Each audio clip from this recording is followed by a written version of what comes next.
আগস্টের পরে মনে করেছিলাম এদেশের মানুষের সাথে বিএনপি সরকারও শিক্ষা গ্রহণ করবে, কিন্তু দুঃখের বিষয় বিএনপি সরকার মেকানিজমের ইলেকশনের মাধ্যমে 2/2 মেজরিটির মাধ্যমে ক্ষমতায় এসে তারা 5ই আগস্টের যে চেতনা ছিল, গণরায়ের যে চেতনা ছিল, আমাদের 2022 যে জন্য শহীদ হয়েছিল, আমাদের 30,000 ভাই যে জন্য আহত হয়েছিল, সেই আহত শহীদদের প্রতি শ্রদ্ধা না রেখে নতুন বাংলাদেশ বিনির্মাণ না করে আওয়ামী ফ্যাসিবাদী কায়দায় বিভিন্ন গুরুত্বপূর্ণ অধ্যাদেশগুলা বাতিল করেছে। 17 বছর এমন এক ব্যক্তি যিনি বাংলাদেশে ছিলেন না, লন্ডনে অবস্থান করেছেন, সেই 17 বছরে সেই ব্যক্তি 2টা টাইটেল নিয়ে 2টা ডিগ্রি নিয়ে বাংলাদেশে আগমন করেছেন। একটা ডিগ্রি হলো উনি জাতীয় ইমামের ডিগ্রি অর্জন করে বাংলাদেশে এসেছেন, আর একটা ডিগ্রি হলো উনি ইঞ্জিনিয়ার একটা টাইটেল নিয়ে উনি বাংলাদেশে আগমন করেছিলেন। 12ই ফেব্রুয়ারি নির্বাচনের পর আজকে হচ্ছে 12ই এপ্রিল। 2 মাস যেতে না যেতেই দাবি আদায়ের লক্ষ্যে আবারও রাজপথে নামতে হয়েছে, এটাই বাস্তবতা। সংগ্রামী ভাই এবং বন্ধুগণ, 24-এর গণ আকাঙ্ক্ষা ছিল একটি সুন্দর স্বাধীন বাংলাদেশ, একটি পরিবর্তনশীল বাংলাদেশ, একটি মানবিক বাংলাদেশ গড়ার আকাঙ্ক্ষা নিয়ে জুলাইয়ের আকাঙ্ক্ষা বাস্তবায়িত হয়েছিল। কিন্তু আমরা লক্ষ্য করেছি সেটাকে পুঁজি করে নির্বাচনের সময় জুলাইয়ের সাফাই গিয়ে রাষ্ট্র ক্ষমতায় আসার পর অত্যন্ত পরিকল্পিতভাবে নির্লজ্জভাবে আবারও আমরা ফ্যাসিবাদের পথে পদচারণা শুরু করেছে বর্তমান সরকার। আজ বাংলাদেশে ফ্যাসিবাদের প্রতিধ্বনি শোনা যাচ্ছে।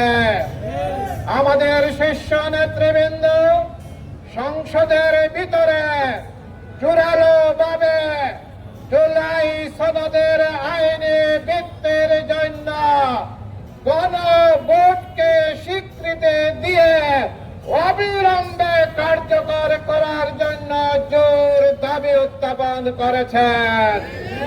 এই দাবিকে তারা উপেক্ষা করে 70 ভাগ মানুষের ভোটাধিকারকে বৃদ্ধাঙ্গুলে প্রদর্শন করে ফ্যাসিবাদী কায়দায় রাষ্ট্র পরিচালনার পথে পা বাড়াচ্ছে।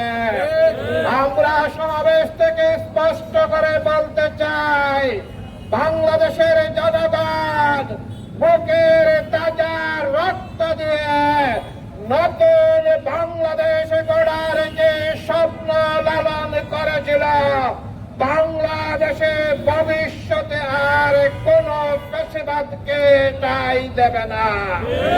প্রয়োজনে 2000 ছাত্র জনতা বুকের তাজা রক্ত দিয়েছে নতুন বাংলাদেশ গড়ার জন্য, ফ্যাসিবাদ মুক্ত বাংলাদেশ গড়ার জন্য।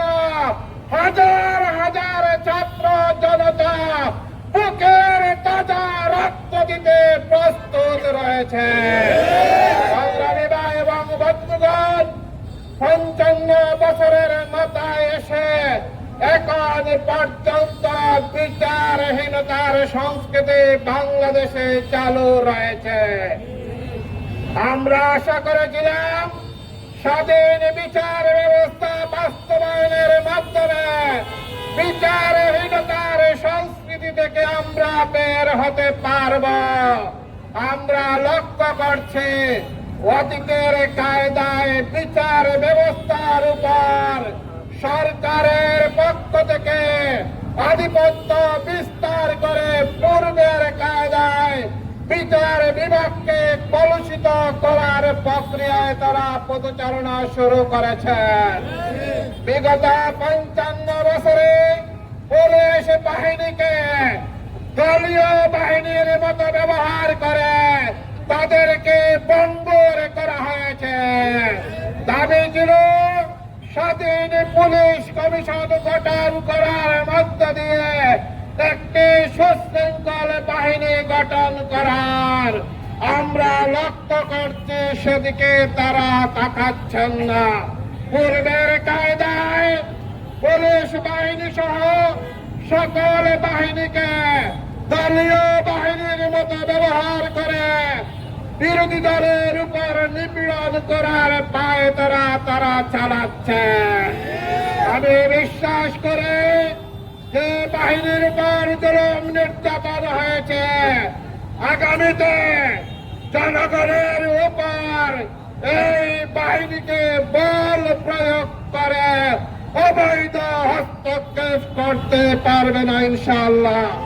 আমি পুলিশ সহ দেশবাসীকে দেশের সুন্দর শৃঙ্খলার জন্য, শান্তি কল্যাণের জন্য, মানবিক বাংলাদেশ গড়ার জন্য 11 দলীয় ঐক্যের পক্ষ থেকে আগামীতে যে কর্মসূচি আসবে সকল কর্মসূচিতে মৌলভীবাজার বাসীকে ঐক্যবদ্ধভাবে মিলিত হয়ে বাস্তবায়ন করার জন্য উদাত্ত আহ্বান জানাচ্ছি।